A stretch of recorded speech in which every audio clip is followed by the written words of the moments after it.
Mm-mm-mm. Ooh, whoa.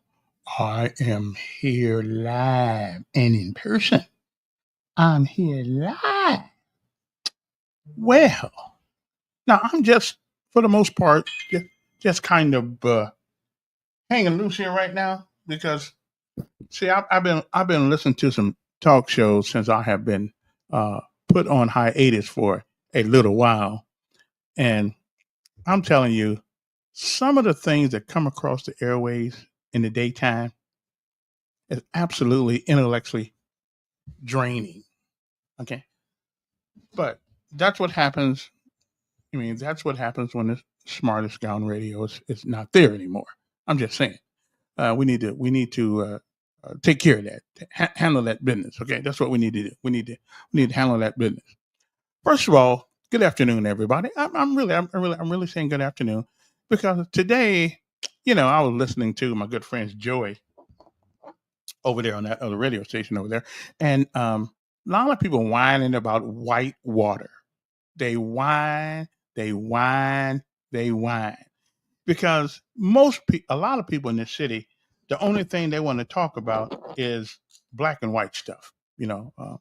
What happened in 1962, what happened in 1963, and things of that nature. We want to talk about those things, and I think it's time we get away from some of those things. Don't forget them because, like in Timothy, um, the past is important, but it is not the only important thing that we have to go on. All we can do with the past is remember it. Can't change it, can't undo it, can't redirect it. It's gone. So, but what we do have a lot to do with is the future and how we go into that future. I mean, they were on Doug Singleton today, like right on. Well, only one guy was on him really, really bad, but a lot of people whining about it. So, what would you have Montgomery bring into town? We got enough. We have enough things that remind us of slavery, of segregation. Every year we have this thing about we down in Selma. We celebrate the Confederates losing.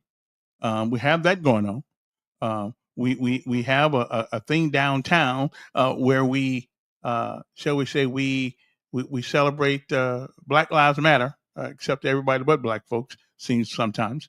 Um, so we have all these things. Can we finally can we finally bring something into this town that celebrates us as a people? Can we please get off color? Everything would be EJI. Hey, listen, wonderful job. Went down there. Took me 2 years to be able to go down to the EJI Memorial. I didn't want to go down there. I didn't want to be reminded all the time of what happened years ago. I just didn't want to be reminded of that. But finally, I went down there, and I'm going to give some props to Mr. C. Stevenson because it was done in a classy, in a it was done in a good way, in a good way. So, but EGI, I got enough learning about the past. How do we feel? How do we feel? What are we going to do about tomorrow? If it should come. What are we gonna do about it? What are we gonna do? What are we gonna teach our kids more about what's possible for tomorrow than what happened yesterday? And what happened yesterday, don't get me wrong. What happened yesterday is wrong. A lot of it is wrong. But a lot of right things happened too.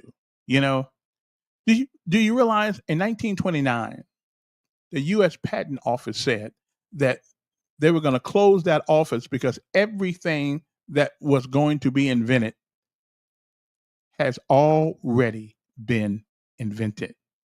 Now, if we had to close the patent office down then, we wouldn't have computers, we wouldn't have cars, pretty much. We wouldn't have motorcycles. We wouldn't have AI. We wouldn't have. I mean, there's a lot of things that we wouldn't have. We wouldn't have electric stoves and things of that nature because they said the few people decided that nothing else that's worth inventing had been will be. It's already been invented. So they were going to actually close the patent office down because of that. What am I trying to explain to you? Nobody knows the future. We know the past, but we don't really know the future. We don't know what's going to happen, who it's going to happen to. But all I know one thing: you can't live our lives in the past. And we got people in this town, like many towns in the South, who are making so much money off misery of the past. Seriously, we got people who are actually making money, keep this hate, the hatred and everything alive. They making money. I mean, I don't understand that crazy. I don't understand that crazy thing they do down there at the in Selma every year. We celebrate losing. Hey, you lost. Get over it. Move on. Um, the other day, we had a Confederate Memorial Day, as if all the lives that were lost were insignificant. Okay, so now we got to have two of them. Well, I hate to tell y'all this, but in the graveyard, everybody's the same. So why we do that, and so we further. I don't know why the governor doesn't. We Memorial Day is Memorial Day for everybody, regardless of what side you're on. Even then, now Clint Eastwood put a picture out a couple of years ago. Says "Letters from Home." And it was about the perspective of the Second World War as it was told by the Japanese. And so everybody was fighting for what they believed to be right. So I don't know why, and obviously some of us right, some of us wrong. But the only person that's right in a war is the guy who won. Is the one who won. He's the one that's right in a war. So I'm just thinking, every day somebody complains around here. We complain about who the mayor is. Then we put another one in there. And guess what we do 2 days after it gets in there? We start complaining. We complain about the city council. Now, rather than you run and come up with some great ideas, which you can't seem to do that, uh, you complain about the guy that won. you know, so what do we? What's your ideas? What are some of you people's ideas out there about what to do about the things you think we need to do something about? Okay, really, crime is a problem. Crime is a problem, but crime is a symptom of a problem. And of course, that problem is that we don't believe in discipline in our homes that much anymore. We don't believe in discipline in schools anymore. That's because we have too many women on the board, but we're going to talk about that. And we'll talk about that another time. So, what should we do about it? Because everybody has got a complaint. There were three guys going across a pond one day, and Jesus was walking on water. And somebody in the boat said, "Well, how come he can't get in the boat like us?" That's right. That's right. That's right. You know how ludicrous that is? Man's walking on water, but you're complaining that he won't get in the boat with you. What you should be doing is, how do I get to walk on water? So how do we? What are we going to do? That's why I came on this afternoon. So what are some of your suggestions that we should do? Honestly, first of all, you can contain crime if parents were held were held responsible for what their teenagers do. Those below the age of 18. If they were held responsible, and it could be proven that you did not do your due diligence to make sure this child was properly supervised and properly disciplined. That don't mean beat the hell out of your kids. Now, black folks back in the day think that disciplining mean beat the hell out you. I don't even go that way. Hitting you with sticks and bricks and calling you all kind of names. I mean, I see it all in the public now. I mean, I can understand why some of these kids act crazy because their parents are crazy. I can live with that. But what do we do about it? We got crime. Okay, got crime. Um, the mayors. I'm going to give a little bit of this responsibility of crime to the mayor. Not very much, but a little, because he doesn't want to punish the small crimes, this panhandling stuff, and all this stuff that goes on in the street. And if in fact you go out in the street and you panhandle on the main thoroughfares through Montgomery, it is against the law. Now I realize that the police have more to do than catch a guy who's sitting there with a can talking about give me some money. Okay, I hear you. I hear, but if we did it enough, people wouldn't be on the street begging, because once you allow that to go, then you're going to allow other things to go unpunished, no consequence. And if you don't give people consequences for their actions, then they'll continue to do those actions. Am I correct in my thinking there? I think I am. So what do we do? I'm looking for some suggestions. Everybody's got a suggestion. So what is it? What should the mayor do about crime? Well, first of all, he should. If it's a law, it's a law, and we need to pursue it. If we can stop the little crimes, we'll stop the big crimes. We at least we won't get as many people doing big crimes as little crimes. So what do we do? Come on, what's your answer? What is our answer? I heard Don whining about Whitewater. Well, don't you guys think that it's finally time to bring somebody to Montgomery rather than talk about what happened in 1962 and 63 and 73? I mean, don't we? We're not the same. These are not the same people here. Let's say I'm 68. So I say people, maybe there may be some people my age who are still a little bit crazy and a little bit, a little bit got a little bit of specialness to them because of the past. But anybody, Dr. Richard Bailey, had him on my show one day, and he said that they did a study at Vanderbilt University. I believe that's where he said it was, one of these universities. And they proved that people 50 years and below, and that was back then, but I'll go along with them. People 50 years and younger don't really think about race. But every day, somebody in this town brings it up as a badge of honor. Okay. So, so to the people who whine about Whitewater, what would you want to? What else? What else would you want them to bring to the city? What else would you want them to bring? What do you want to bring? I mean, tell me what we're going to bring. If not Whitewater, what else? Another slave monument? I got no problem with what the EJI is doing. But what else do we bring here? I'm waiting. Oh, the numbers are right at the thing right there. So you're welcome to. You are welcome to. Let me see. I got to get my number here so somebody can call because I really want to hear uh, what is the big deal. Okay, I'm wondering. Let me see if I can get this right here. Okay, yeah, I can get that one. Okay, so we got that one. Okay, so now people can actually call. I forgot to put the phone line in, but listen, give me a call. What do you think that what do we need to what do we need to do to bring something to bring something here to this city that doesn't have to anything to do with race in the past? Really, what should we need to do? I mean, the wine. I've never lived in a city where this much whining is going on when people are trying to make it better. At least I'm thinking that's what we're trying to do. So, what's the anybody got any ideas of what to do? Really, seriously, I'm waiting for it.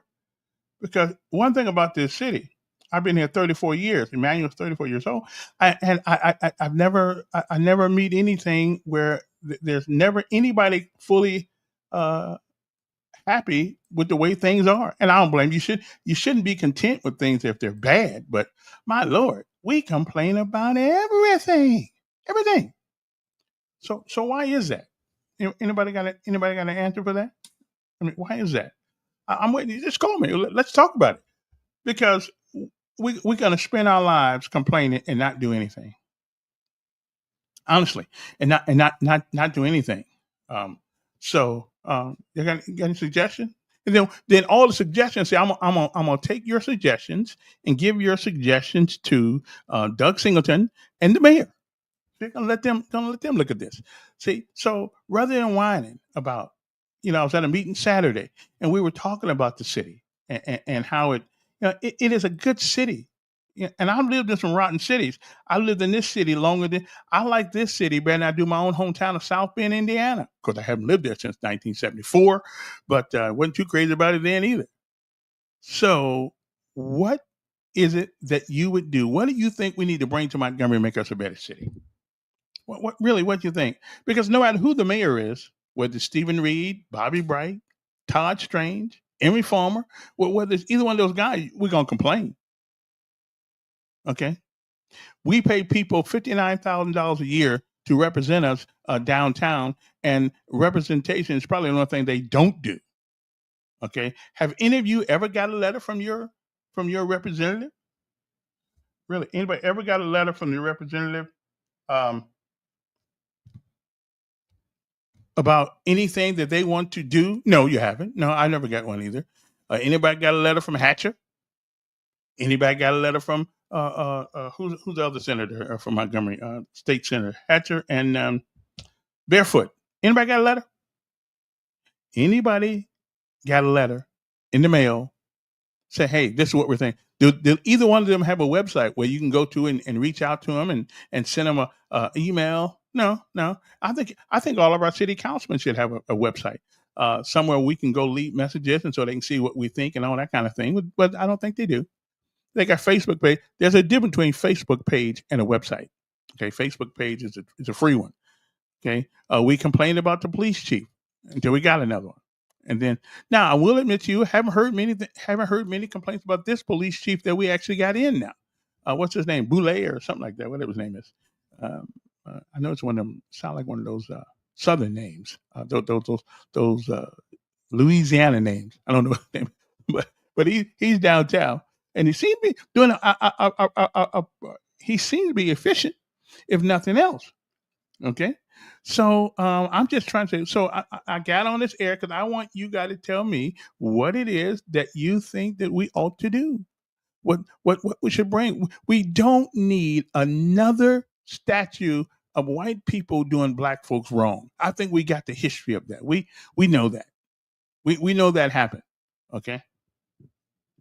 So what we need to do now, because let me tell you what we miss out of that equation. What we miss out of that equation is all the people that work together so to get us where we are. See, we just don't we always, and listen, it always sparks a good conversation when you bring up the past. It always brings it up, and boy, put a little black in there, put a little white in there, and boy, you can talk all day. But at the end of that conversation, what did we accomplish? I believe that there are people in this city who just like bringing up the past because it gives them something to talk about. So again, I ask my people here, what is it that you think we should do to make this a better place? I think the numbers don't the numbers work. I think the numbers work. Yeah, I think they work. Y'all can call me on the phone. We'll talk about it. Okay, so I'm waiting. I know. I know. Yeah, I know. I feel you. I feel you on that one. But anyway, I was listening to somebody talk about Whitewater, and all they do is whine, whine, whine, whine, whine, whine. I mean, that's all we do. Is just talk about how bad things are, and my lord, mm-mm, mm-mm, mm. So I'm not a Southerner, but I'm a product of the South. My mother was from Mississippi, which is probably without a doubt one of the worst places for black folks back in the old days. She was born in the 30s. My father's from Georgia, and in a little town called Rome. So I'm a product of the South, whether or not I have lived there my whole life or not. I've lived there half my life. Okay, I've lived there. I have lived here since I was 33 years old. So I've lived there half my life in Montgomery, Alabama. And I tell you something, I lived in Honolulu. Honolulu, Paradise Island. And guess what? If you were to get on a plane right now and head to Honolulu, you wouldn't be able to get off the plane enough till you hear somebody complain about Honolulu. Yeah. Hmm. Paradise Island. Yeah, somebody's complaining. Somebody, and then I would come back from Honolulu to Seattle, just to hang out. And guess what I heard? Man, Seattle sucks. Okay, right on. It sucks. Well, you go back to Honolulu. Man, Honolulu sucks. So I learned the hard way. It isn't where you live; it's how you live, and it's the things that you value where you live. So no matter where you go, no matter what city you go to, I guarantee you. As a matter of fact, I tell you what, just to prove my point, I need somebody to send me a number to any place in Mississippi. I'm going to call them. I've only been to Mississippi in 1965. I haven't been there since then. And I can call anybody on the phone in Mississippi, and I guarantee you they'll be complaining. Okay.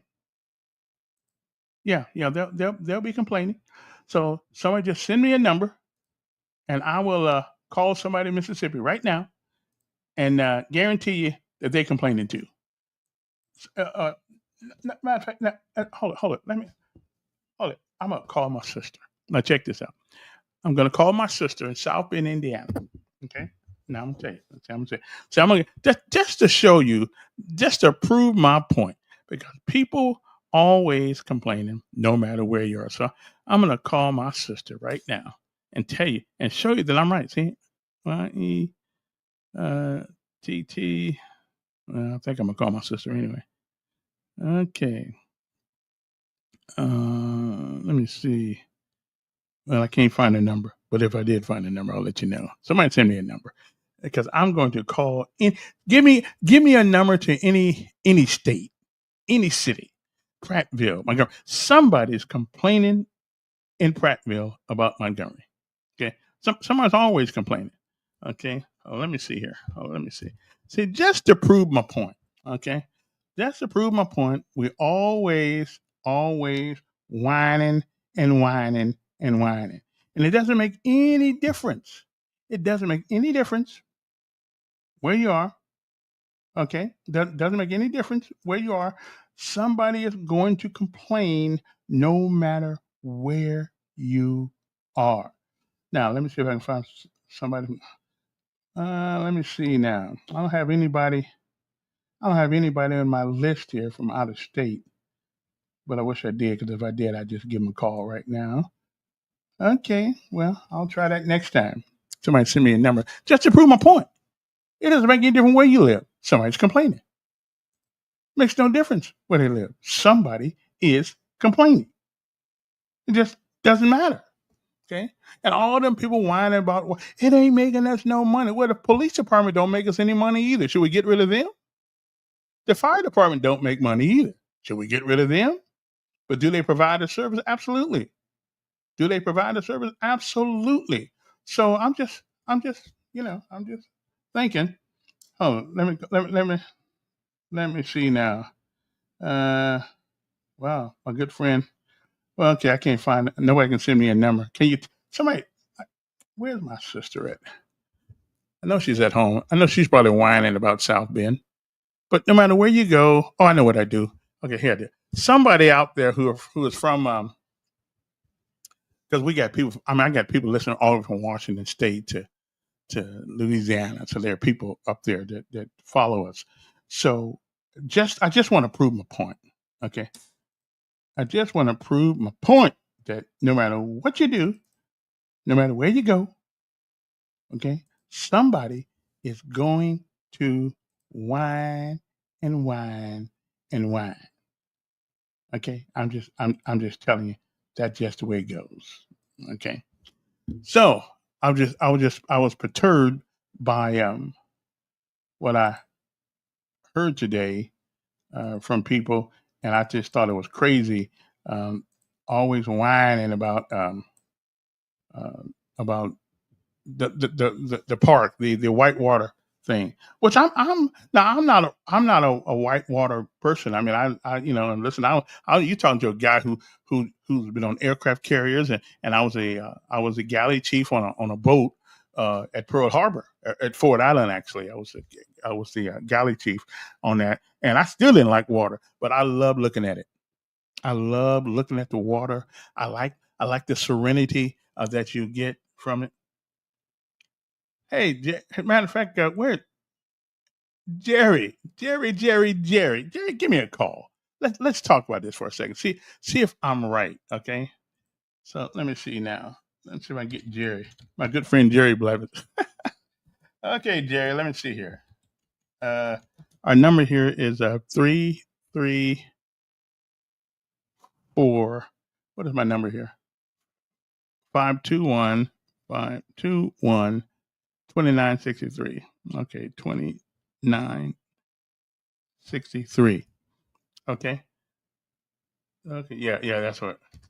So Jerry, you just give me a call, man. Give me a call and let us let me prove my point here about Montgomery and people. Jerry Blunt. Thanks, Jerry, for tuning in.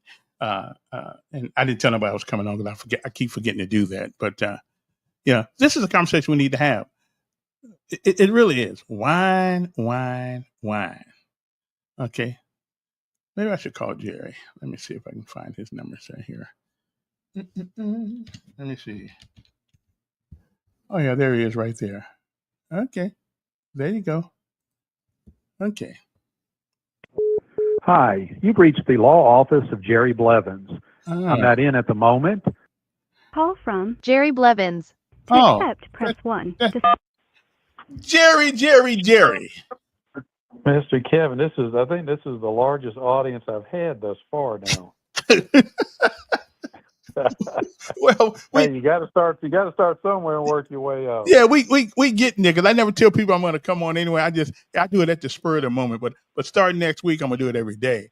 But have you heard any of the things I've said about the complaining and about the no matter where you live, there's somebody complaining about where they at and all and we whining about Montgomery because we brought the whitewater thing here, but we got enough slave things here, don't we? Well, the last thing Montgomery needed was something like a water park. And why is that? Montgomery needs law enforcement. Montgomery needs paved roads. Montgomery needs basic infrastructure, addressed before you start bringing in play items. But aren't these amenities? I mean, we don't necessarily need dessert on our plate, but I often remembered that even when you have the main courses of the meal, we still want some dessert. So do we just want to? What about the older people who have made their livings, who worked their tail off their whole life, or whatever the case may be? Don't they need a place to relax and just do nothing? They do, but they first need a place to be safe, a place to be able to drive around without running into potholes, a place with you going to the grocery store and getting robbed and raped. Okay. If you don't have your basics in place, the little comfort items are somewhat insignificant because people are scared to get out and use them. Mm-hmm. But we're not the only city, though. We're not the only city that has those problems. No, it's just Montgomery is becoming and probably going to become the murder capital of the country, where it's headed. But yeah, every location has some issues. Mm-hmm. It's unfortunate that the capital of our state has turned into a crime fest with no leadership at any level. Mm. So what would you suggest if you're talking to the mayor right now or the leadership of this city right now? What would be your quick fix? That's a tough one. That's a tough one, Kevin. That's because it's like, I'll give you an analogy. If you're driving down the road, you run your car in the ditch, and somebody asks you what's the easiest way to get the car out of the ditch. Well, the easiest thing to do is not get it in the ditch to begin with. So the question now is, how do you save Montgomery from being in the ditch? Is there any way to get it out? And I tell you what, it's going to take a minor or mid-level miracle to stop the things that have gone into motion. You can look at cities around the country Chicago, Detroit, Atlanta, once you reach a certain level and things get so far out of whack, they're almost impossible a lot of times to bring them back into check. And you really believe that that has a lot to do with the leadership of the city, or is that just a paradigm shift into to and so, now I don't want to step on your toes here, but half our problems that we have in this country right now have been brought on by lawsuits. Well, lawsuits don't make people stab people, shoot people, kill people. No, let's go back in time just a little bit. Mhm.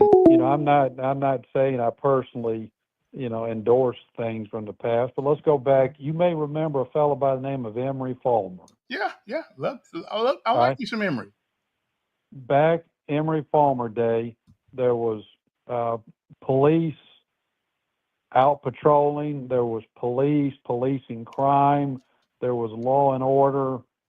And when Fulmer left office, Montgomery started on a downhill trajectory and has never stopped since. Hmm. Well, that's true too. But a lot of these things have a lot. Let's just take our police officers for instance. Every time a police officer wants to stop somebody or something happens, then we want to sue the policeman. And now most of them, hell, they'll just ride right by you unless they see you in the act of a crime. Y'all beating each other up on the sidewalk. Well, don't nobody care. I mean, Well, that's that, lawyers, you guys have had something to do with the state that we are in when it comes to response to things. I'm gonna differ with you, Kevin. Of course, you're going to differ with me. Listen, lawyers have been around doing what they do for decades. Mm-hmm. Lawyers were around and suing the police during Emery Fulmer's day. He would go into court and say the police are going to do what they need to do. Period. He didn't shy away from lawsuits, Mm-hmm. primarily because he had a tight grip on the police and they did what they were supposed to do. Right. These days, unfortunately, you see daily police officers getting arrested for engaging in criminal conduct Mm-hmm. around the state, in Montgomery as well. It's unfortunate that everybody I speak to in Montgomery, when I talk to them about the police, it is across the board. Everybody agrees when you call the police, they don't show up.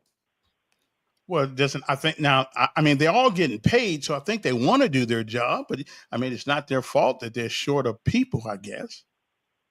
They're short of leadership. Mm-hmm. You We know got a new leader now.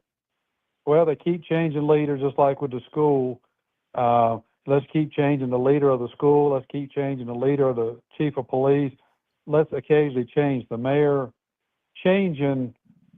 You go from bad to worse and worse to bad, bad to worse. You keep going back and forth like that. Mm-hmm. You're not fixing things. You're just passing the buck. Mm. Well, I think everybody has an example. So your whole thing though is about leadership. Definitely. You know that, military man. Well, I do, but civilian military, you have a captive audience, and you can't just say no. I'm not going to do that. I mean, whereas out here in the civilian world, you have to get people to want to be on the same accord, and you got the politics of it all. I just think what let me ask you. You're in the mayor's office right now. You're talking to him. What would you tell him? To resign. Okay. I mean, honestly, Does Jerry think Jerry can do a better you job? can't make well, yeah. I think anybody who's seriously trying to do a good job could do a better job. You can't tell me a person's performance is judged by the job they do. All anybody with a rational mind needs to do is drive through Montgomery, and anybody in their right mind will go in there and tell them to resign. Mm-hmm. His performance speaks for his capabilities, and that's true in all walks of life. If you have a doctor that can't operate on you properly, you get rid of them. You get one that can. If you have an attorney that doesn't know, you do the same thing in all professions. the buck, excuse me, the buck stops with the mayor. If the city's shot, the mayor's got to go. Has Montgomery ever been in a worse situation than we are now? No. Well, I mean, back in the 70s, now they had about 70 people killed one year. Yeah, but that's I've been, just so all of our listeners know, been in Montgomery since I guess 1975, and left there about 20 years ago when it started on its downward fall. Montgomery was once a nice place where people wanted to come and stay until the mass exodus began, 15, 20 years ago.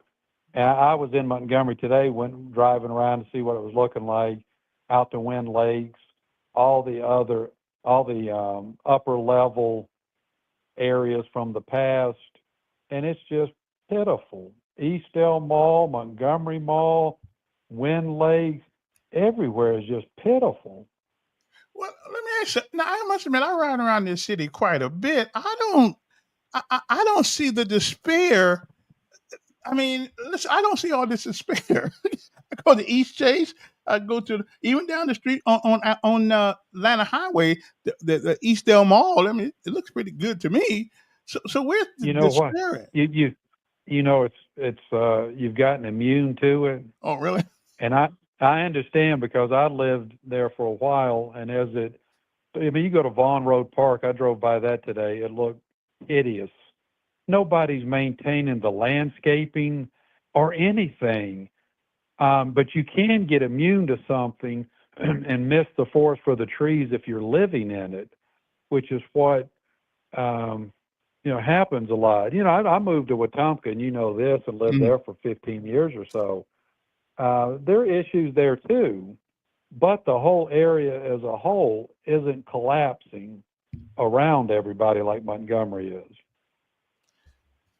Well, Jerry, I think your opinion's a little bit weighted out of how would they say it in court? I think you're a little bit prejudicial.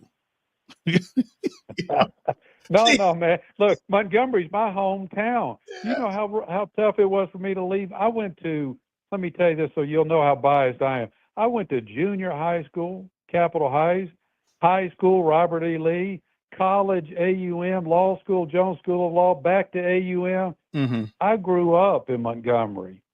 I didn't want to leave Montgomery. Every once in a while, I look to see if I can return to Montgomery.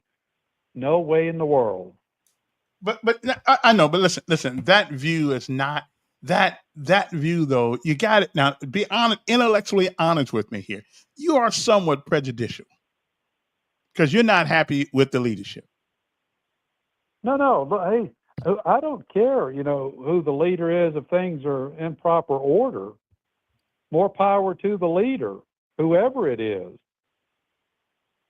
And so, on the last 20 years or so, who's been the best mayor? Well, I'm going to say this about my what I'll say is my colleague and friend / acquaintance, and it's not derogatory. It's just what happened. The city of Montgomery started a decline when my friend Bobby Bright was elected mayor. And it started down the wrong path then, and it's gotten worse. Who was before? Was Bright before Reed? Yes. Yeah, and that's Bright was before. No, Bright was before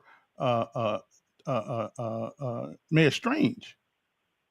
That's right. It was Todd Strange. Yeah, it was Fulmer, Bobby Bright, Todd Strange, and now Reed, right? Mm-hmm. Yeah, and Todd Strange, I think, tried to properly deal with things, but I think they'd already started on the wrong path with Bobby, and you couldn't really reverse them at that point. Now with Reed, it just fell off the cliff. Okay, but just to be fair, because I'm not a Democrat or a Republican, but just to be fair, you don't really. He's not your favorite cornflake, is he? Oh no, I mean I don't know. I know his father, Joe Reed. Right. I don't know what's his Stephen and his brother. I can't think of his brother name. Is it Joe Jr.? Mm-hmm. I mean, I know who they are, but I don't know them. I mean, I don't know them well enough to like them, dislike them, or anything. My commentary is purely on the condition of the city. Let me ask your suggestion to the mayor is resign rather than fix, rather than you come back, live here, and help him out. You can't help him out. Not with the direction the city is headed. You can't help out. I mean, look at the riverboat fight down there a few months back. Well, that's a I mean, couple that's years what back you're now. breeding. That's Was it a couple of years? Yeah. That time flies. But it's stuff. If you create an environment where that kind of stuff can exist, then that's what you're going to get. Mm. Well, okay. Well, if Jerry had a meeting with the mayor tomorrow, he would just tell him to resign. Well, I might ask him, how does he grade himself? Let's drive around the city, and you tell me what grade you give yourself. Mm. And if he's honest, what grade would he give, Kevin? Let me ask you: if Jerry Blevins was the mayor of the city of Montgomery, you think anybody would be complaining about you? Probably for having too much order, too much safety, too much family-oriented things. But no, if Blevins was mayor, if the funds are there, it would become in a short term a police city. There would be a lockdown. There would be zero tolerance for crime, and the criminal element would quickly leave the city of Montgomery and head over to Atlanta or wherever else they find pleasing. Until you crack down on crime and you get all of the criminal elements out of the city, you're not going to begin to make progress on anything else. Well, Jerry, as usual, it is always good. See, one thing I like about the podcast thing here, I don't have to rush you off the phone. You can put it out there. Do you mind if I give the mayor your suggestion? Hey, feel free. I won't say anything someplace public. I won't say somewhere else. So feel free. Oh, okay. Well, all right. Well, listen. When you move back to Montgomery? As soon as it gets in order. Okay. All right. Well, we'll see how long that takes. Anyway, thanks a lot. Attorney at law, Jerry Blevins, who lives up there in the great metropolis of Birmingham, someplace like they ain't got problems up there. They do, don't they? Well, I'm not in Birmingham now. I'm in Hoover. Same thing. But we're near Birmingham. Yeah, same thing. Yeah, I mean, there's a lot. If Birmingham is going to be equal to Montgomery here before long. Okay. Yeah. Appreciate it, Jerry. Appreciate it. If I'm ever in Hoover, if I'm ever in Hoover and I get stopped by the police up there because they think I'm finna do something wrong because I happen to be a darker shade, I'll call you. Give me a ring. Good talking to you. All right, man. Thanks. Right. Well. I just think there's this prejudicial treatment of the current mayor. And listen, philosophically, him and I are just opposed to, but you gotta give credit where credit is due. I mean, we're not all that bad to say economically. At least I don't think so. Now I've heard different things that we're not as financially sound as they say we are, but I don't know. I don't have the books or anything like that. So that is somebody else that's saying that. I don't know. But anyway, so Jerry's suggestion, Mr. Mayor, you resign. Anybody else got any more suggestions? But it doesn't make any difference who has the job. It doesn't make any difference who has the job, because whoever gets the job, we're going to complain about it. I mean, whoever gets the job, we are going to complain about them. Does everybody agree with that? If I could find it again, I can call any city in America, okay, and somebody would be complaining. Okay. Now I'm not out of desperate. As a matter of fact, now Jerry said something about the murder capital of the world. Well, I think we're a long way from that, brother, because the murder capital of the country right now is St. Louis, Missouri. It's considered right now the capital city. It's the murder capital of the United States with the highest homicide rate in the country. Other cities with high murder rates include Baltimore, New Orleans, and Memphis. So we're a long way from reaching that plateau. It's tough out there for everybody. I will admit to you, I think when Democrats get in office, I do believe that murders and things go up. I do believe that because people feel as though everybody owes them something, and I do believe we have, from a societal standpoint, I think the Democrat platform is not good for um, the American people. I just don't believe that. I mean, of course, when you broadcast that it's okay to kill your children, then what makes you think that they care about your life? I mean, really, what a group of people who think in order to be hired by the public that you have to agree with murdering your child, your unborn child, if they don't care about the unborn. I just think somehow that that trait becomes systemic in our culture. Oh, hey, listen, I'm going to lunch at McDonald's. I'll be getting an abortion at 2 o'clock. By 3 o'clock, I'll be back. Wow, so nonchalantly. But anyway, that's just one of those things, I guess. But again, if people don't care about their unborn, how are they going to care about you? The most helpless human beings on earth are unborn children. How do you think about it?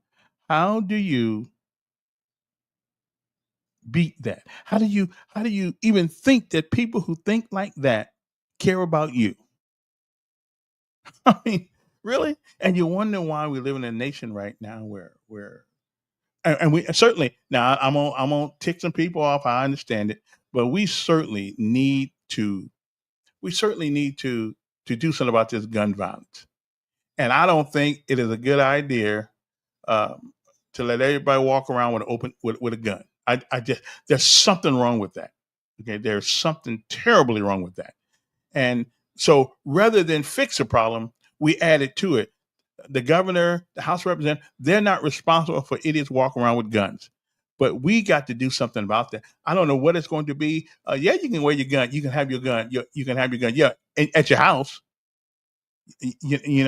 But carrying weapons open in the street, it is not a great thing to do, and we do that. I know all you gun toting summer guns out there. I know I don't take my gun, but I do believe. And if our city council, if for some reason, if they had the gonads, then there's no reason in the world why we can't make you have an ID if you're going to carry an open gun in the city of Montgomery. We need to be able to identify who you are, and our city council can't seem to get that done. They seem to be scared of what's going to happen with the mayors or what the SPLC is going to do. Again, there's always ways around this. Okay, but if you are in the contiguous, are you within the contiguous border of the city of Montgomery?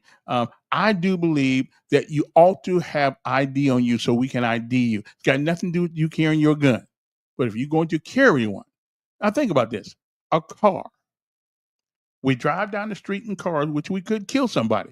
What must we have in order to drive that car? We must have a driver's license. We must have a way for people to identify you if, in fact, you're in an accident and, God forbid, you kill yourself or you kill somebody else. Now, our lawyers just must not be that smart anymore. I mean, how in the world can you be scared of making people have ID? And we can do one other thing. You can have the gun, but we can do like Trump does. We're gonna put a 200 tariff on each bullet that you buy. So if you don't have a whole lot of money, you can't buy a whole lot of bullets. Now that if I'm on the city council, I'm fighting for that. Okay, a city tariff to pay for all the unnecessary medical expenses that our young folks are bringing upon this community by the violence, the senseless violence they use with guns. So you need to put 100% tariff on a bullet, not the box of bullet, on each bullet. Okay, yeah, I'm all for that. Yeah, I'm all for that. So there are things we can do, and if they want to take us to court, let them take us to court. But why? But by the time we get into court, we can still have it implemented, and let's go to court. Okay, and if we cannot find a lawyer that can beat that can help us in this, then University of Alabama, Auburn, Jones Law School, y'all need to shut down because logic and reason. Okay, again, the First Amendment doesn't say you have to have ammunition. It says you can have a weapon, and we all good about weapons. We good about them. I'm good about weapons, but again, you cannot tell me it's more important to have ID to drive your car than it is if you're walking around town with a Mac 10. You can't.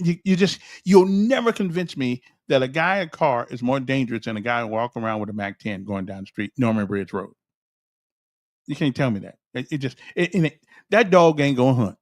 Okay, so all of our city council people need to get off their jacks and get this thing passed.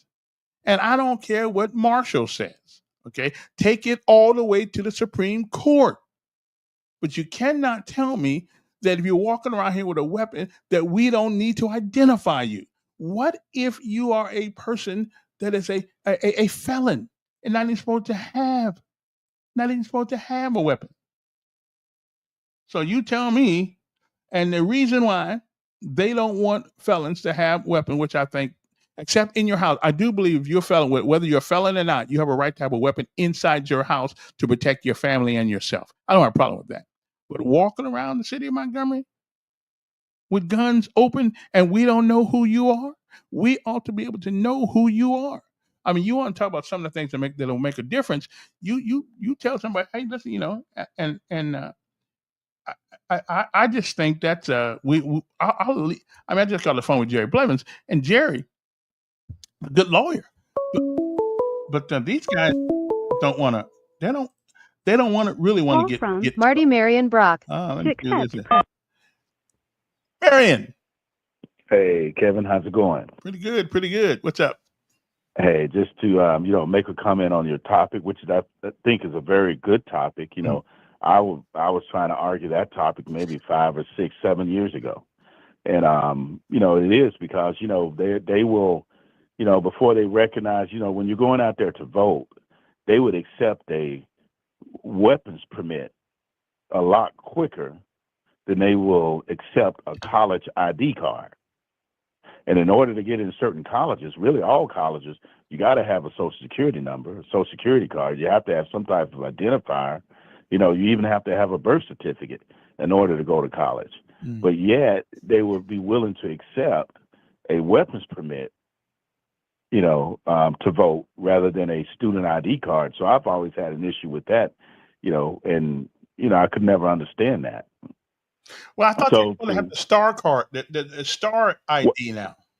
Well, this was before the STAR ID. Right. Like I said, 6 or 7 years ago when we were arguing the point, where I'm thinking they were just trying to disenfranchise college voters because they tend to vote, maybe Democrat or, anything other than Republican. So especially in Texas, as well as in some of your other Western and Southern states, they chose not to honor a student's ID, but they would rather honor a weapons permit or a weapons card. Mm-hmm. Mm-hmm. So I found that to be a little interesting. Well, and again, I don't know which one's more important than the other. I mean, if you're gonna carry, chances are, if you got a weapons card, you have undergone some sort of investigation. Would you agree with that? No, you got some states, man, that would tell you, they feel as though you're invading some people's privacy. what a weapons card would in some states. Now you don't need a weapons card. Well, you don't need to carry. You don't need to carry one concealed. Well, I guess you don't. No, I guess no, you don't. Exactly, you don't need one now. And still, they would not accept a student ID card, which you have to go through some type of process in order to be accepted as a student, because you need a birth certificate, you need a social security number, especially if you're getting federal aid. You need income tax, proof of income tax. All that stuff is involved. So, I mean, you can't be any more thorough investigated than that. So that was the issue I had. But now, you need the STAR card to even be able to travel. Yeah. Which I think that's a great subject matter, Kevin, because people, when you get ready to go get that STAR card, I don't know if people know or realize, you need a passport or either a social security card and a birth certificate or military ID. Or military ID. And also, you need any of those, which I can understand. That makes sense. I mean, if you're going to do it, I have my theory on why they're doing that, but that's fine. You comply. I have no problems with complying with that. Let me ask you, I see all these videos where people, when the police stop people, they say, what crime have I committed? Do the police have an arbitrary right to make you get out of your car? No, unless they can articulate. That's the thing, man. You can convict a baloney sounds. Let's say, for example, Kevin, if you smell something in the car, that smells like weed, and I mean, it's just loud and profound, or if you see a roach in the ashtray, or if you see a knife on the seat of the vehicle, or if you just happen to see a handgun, so it's something that could be used as a weapon, you as an officer can articulate, well, for my safety and for that person's safety, we asked them to step out the car so we could talk with them, because it appears that they, have something that could be of danger to themselves and also to me as an officer. So you have that discretion, but you would have to be able to articulate that to do it. You just can't have them step out the car because you suspect something, and that's what gets them. Because check this out, Kevin, if they go and they search your car without permission and they find something, they can't use it to convict you, only because they did not first have a warrant or any type of justification to actually do that. It's what you would call fruits of a poisonous tree, especially if you tell them, well, I'm stopping you for a busted headlight or your tag is outdated or whatever the case is. Well, then cite them for that. But if you say, well, I went to go search their car, but you didn't give them permission to do it, especially if they're going in your trunk. So an officer just has to be able to articulate why. Right. So let me ask, if the police stop me and they said, well, do you mind if we take a look in your car? If you say no, does that give them a probable cause to call the dog and sniff your car? No, they would have to honor that. They would have to honor that. They would have to honor that you said no, especially if they can't tell you why they're stopping you. And that's another thing. The police, when they stop you on a traffic stop, is a traffic stop different from any other stop? Do they have to tell you immediately why they stop you? Yeah. They, out of courtesy, you will. Yeah, you do. I've done it several times. One, something as simple as, you could have been reaching for a cell phone, but you kind of crossed the center line. But if you did it more than once, they could pull you over saying, I'm doing a health and wellness check, because it appears that you're, I forgot the word we used to use, but, disarranged, whatever, suspected of probably, you're having issues. Either it could be that you're drunk or maybe you're on certain kind of medication, but we're doing a health and wellness inspect. It's all about how they word it. But they could pull you over, but they would need to tell you, because you would ask them, say, officer, normally they would come up and ask you, they say, you ran a red light, or you're speeding beyond the speed limit. But if they don't ask you, then you can ask them, officer, is there an issue? What have I done wrong? If they reply back, well, we don't have to tell you what you've done wrong, or what have you, that's a lightning rod there. You have a right to challenge that, but it's not the challenging part, it's how you do it. You could ask, well, officer, could you call, your supervisor? And when you ask for the supervisor, do they have to get a supervisor? Well, I don't know what the policy is now, Kevin. I used to be I was in law enforcement many, many years ago. Their policies may have changed, but yeah, the courtesy. If you have some that feels, secure why they're stopping, you got some that would actually do it. I don't know if they have to or not, but I know back in the day, we darn sure better have a good reason of stopping them. See, back in my day, Kevin, we didn't have GPS systems on the car, or tracking systems on our patrol cars, or what we were doing.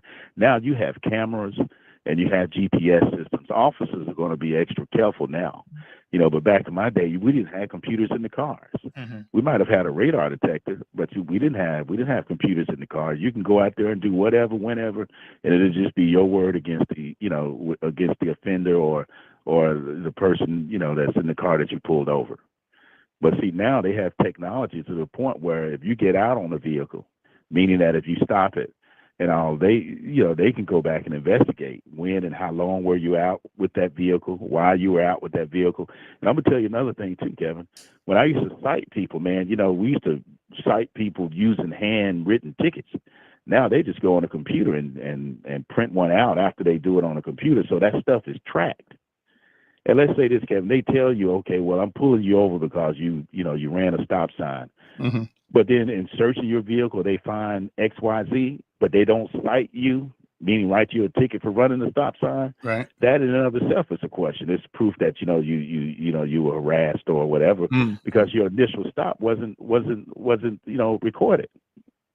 So best case scenario, then he writes you the ticket for what he found and initially the traffic stop. Yeah, exactly. Then they have to be able to articulate it in court.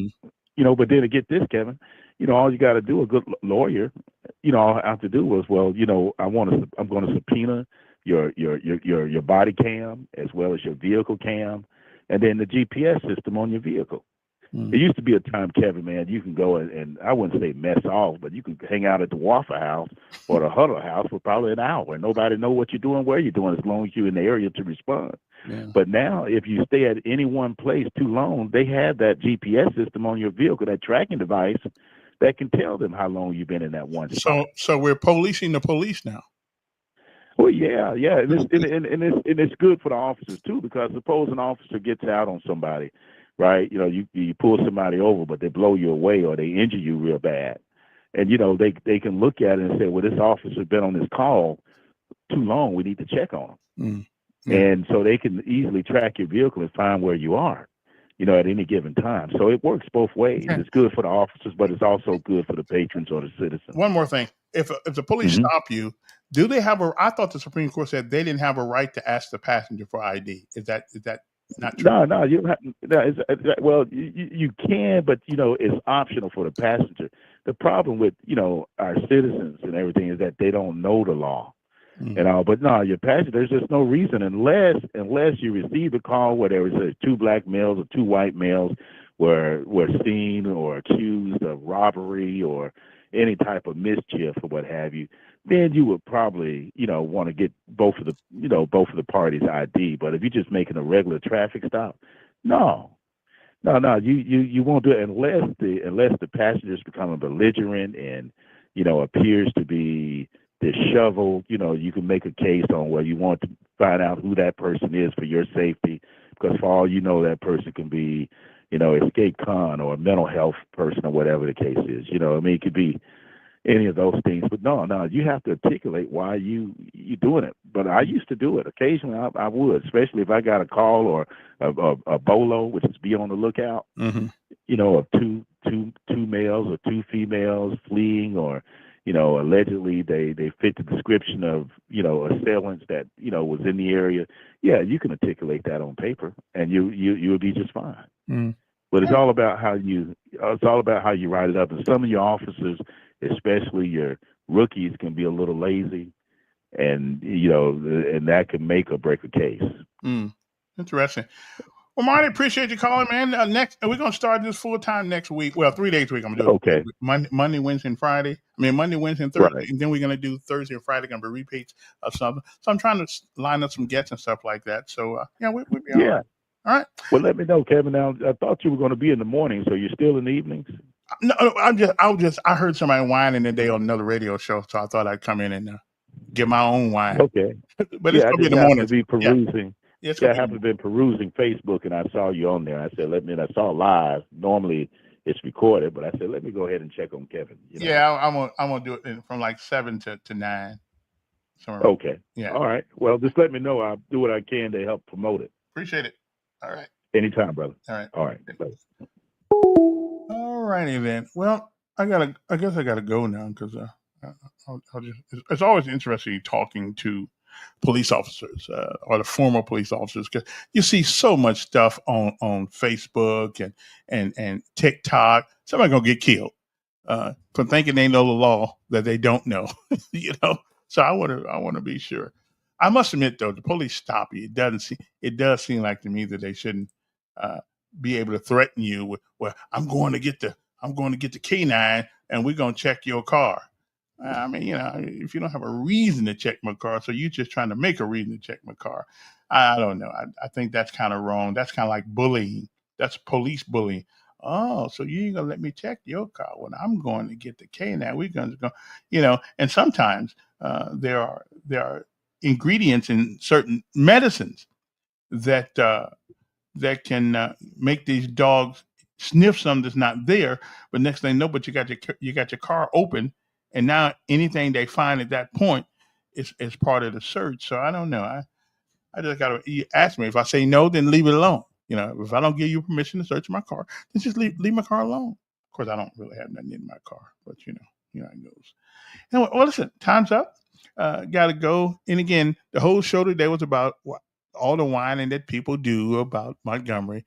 And Jerry, of course, had his thing, and Marty, a former police officer, had his position on these kinds of things. And so do some of you.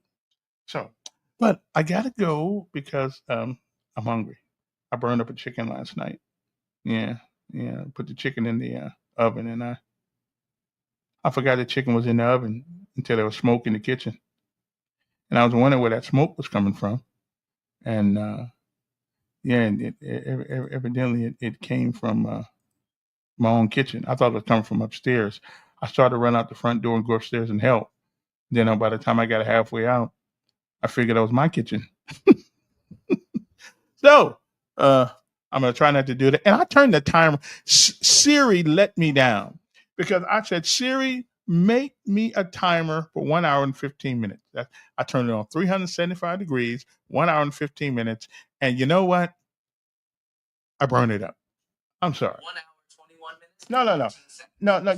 No. You should have did that yesterday, Siri, when I was when I asked you to, and you didn't do it. So I'm just saying, I don't need you to do it now. The chicken's already burned up. See, that's my problem with Siri. The chicken's already burned up. No sense in timing it now because it's over. Okay. It looks bad. I ain't burned off the wings on the chicken, and I put it in a plastic bag. I thought nothing was gonna burn in a plastic bag. Come on, I mean, But anyway, so much for that. Anyway, see you guys later on. I appreciate you. A couple of people saying it. So Monday we're gonna start from 7 in the morning till 9. That's what we're gonna try to do, 3 days a week, and we're gonna see if we can get some folks to come on and talk to us and stuff like that. Come here to my precious studio, or we can do it on the phone or on Zoom or whatever we can do there. But we're going to try to get a cover. And I want to talk a lot about Montgomery. I mean, I don't have anything to do with what's going on in Washington D.C. I just don't have an idea. Don't care for the most part. Don't affect my check. So I gotta go. So y'all hang loose. I'm gonna play this song. It's pretty cool. So Friday, my son's going to leaving on in a couple of days, and at first I thought it wasn't gonna bother me at all. But it does bother me just a little. I gotta find something to do with my time. Yeah. Now, if Trump don't start nothing with Ukraine, I'm good. But that's what the military is for, is to protect his country. And hedge spec. Anybody see the news where he made them take a honoring a gay person. Now, let me stop. Let me. You see, I know I got to go, but I don't have a problem with a gay person being honored, especially if he was in legally and he did something that was beyond the call of duty. His sexuality has got nothing to do, but I do understand the climate that it brings about in the military. You are asking people to believe things that are not true. You're asking us to accept things that we've been taught our whole life that's wrong.